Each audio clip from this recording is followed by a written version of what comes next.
We're living in a time where people have access to more comfort, more convenience, and more entertainment than ever before in human history.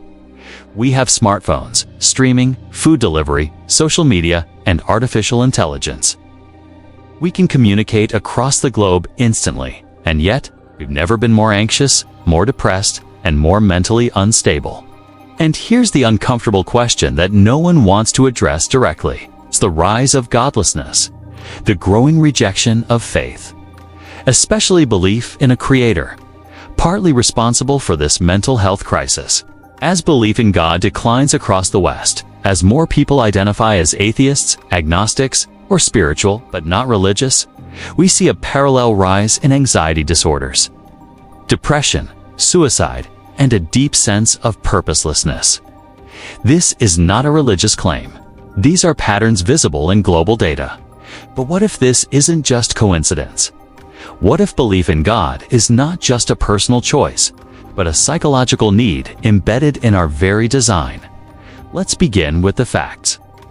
Studies conducted across multiple countries, including the US, Canada, Sweden, and the UK, consistently show that those with religious belief report higher levels of life satisfaction, lower levels of stress, and greater resilience during times of crisis. This is not about religious rituals alone.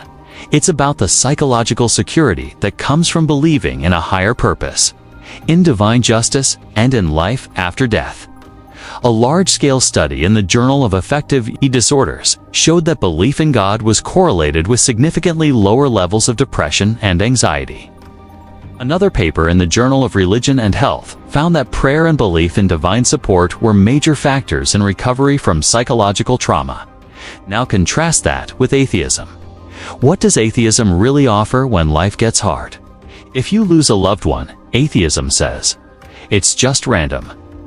If you suffer a tragedy, atheism says, there's no deeper reason. It just happened. If you feel depressed, alone, or broken, atheism says, it's all chemicals in your brain. Good luck fixing it. That's the tragedy. A worldview that denies God also denies higher meaning. It tells you you're an accident of evolution. Your existence has no objective purpose. Morality is subjective. Your life will end forever in the grave. And the universe doesn't care. Can any heart truly live with that? Many atheists try to escape this bleakness by inventing their own purpose, pursuing success, wealth, fame, relationships, or pleasures. But these are temporary. They can't fill the void. Eventually, people burn out. That's why we see increasing numbers of people, especially among the youth, struggling with existential anxiety. They ask, why am I even here? And atheism doesn't have an answer. Islam, by contrast, answers these questions with crystal clarity. You are here because you were created intentionally, by a merciful creator who knows you, sees you, and has designed your life as a meaningful journey. Every hardship you face is either a test, a purification, or a reminder, but never meaningless. The Quran speaks directly to this psychological truth. In Surah Taha, Allah says, "And whoever turns away from my remembrance, indeed, he will have a depressed life." The word used is danka, which implies tightness, constriction, anxiety. This is what happens when the soul is disconnected from its source. The problem is that modern secular systems have tried to solve spiritual suffering using material tools. Therapy is useful. Medication may help, but none of them replace meaning. None of them replace tawakkul, trust in Allah. None of them replace the power of prayer, the beauty of pray, or the relief of crying to your Creator who listens without judgment and answers without delay. Islam offers built-in psychological tools that atheism simply lacks. The 5 daily prayers create routine, calm, and structure. Reciting the Quran shifts your focus from negativity to divine truth. Fasting teaches patience and builds spiritual resilience.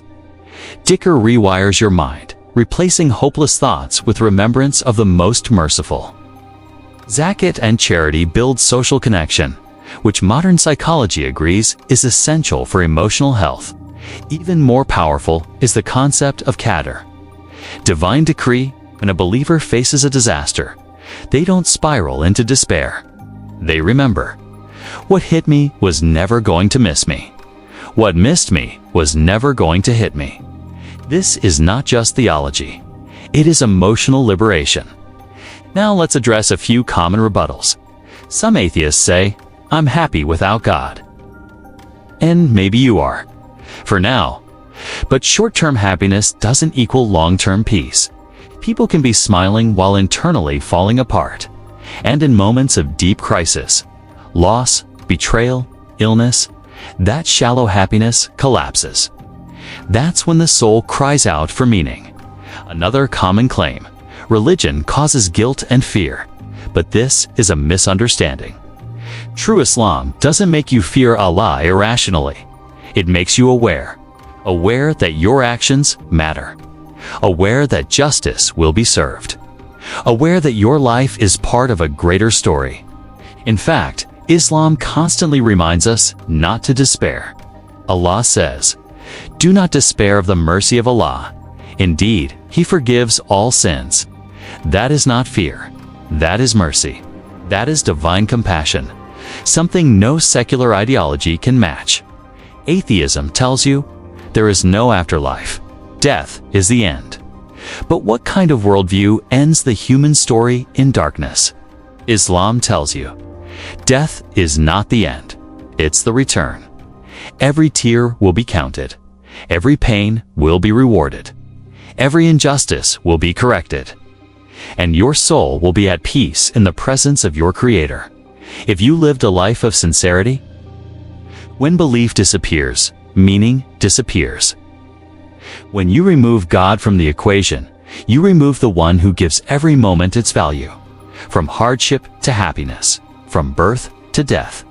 This is why atheism, though it appears intellectually bold on the surface, often crumbles under emotional pressure. It provides no real answers, just clever language, vague slogans, and empty metaphors. Islam doesn't ask you to shut off your brain. It invites you to open your heart, to see the signs around you and within you, and to recognize that the soul was not designed to live in godlessness. The soul was designed to remember its Creator. So is atheism making us depressed? It may not be the only factor, but it's a major one. A worldview without God is a worldview without light, without direction, without comfort in pain or clarity in chaos. If you've ever felt that emptiness, that something is missing, you're not broken. Your soul is calling you home. Come back to Allah. Come back to meaning. Come back to the path that heals the heart, not just with emotion, but with truth. If this video helped you see things more clearly, share it with someone who needs it. Let this message reach hearts that are silently suffering, and subscribe for more honest, logical, and spiritual responses to today's rising confusion. Until next time, stay grounded, stay guided.